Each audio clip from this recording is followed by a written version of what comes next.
Brigitte Lahaie, Sud Radio, le sexe au conseil. Y a-t-il une baisse de désir à la ménopause ? Je fais ce love conseil avec Christian Jamin, évidemment. Hein. Alors, d'abord, il faudrait rappeler qu'il n'y a pas un arrêt au moment de la ménopause. C'est plutôt une étape importante pour toutes les femmes, mais elle n'annonce pas un arrêt définitif de la sexualité. Et donc, moi, le conseil que j'ai envie de donner, c'est aux femmes de se préparer en amont.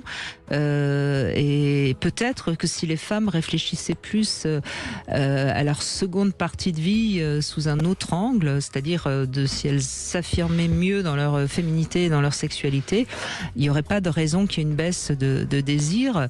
Alors certes, et là Christian Jamin donnera son point de vue, hein, il y a des changements, il y a des désagréments, il y a bien sûr les bouffées de chaleur, mais ce qui touche plus directement la sexualité féminine, ce seraient les problèmes éventuels de sécheresse vaginale et une moins bonne élasticité du vagin, mais c'est comme pour tout, hein, si on continue à s'entraîner, si je puis dire, la sexualité peut continuer. Et puis il y a aussi des traitements qui sont tout à fait au point aujourd'hui pour subvenir à ces petites difficultés.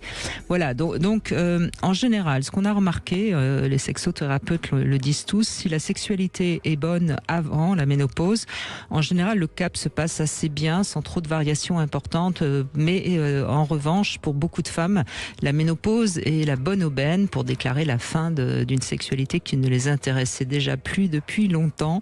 Voilà, donc et puis il y a aussi pour les femmes pour qui la sexualité était synonyme de reproduction. Une fois la ménopause arrivée, le désir s'éteint. Voilà ce que je peux en dire.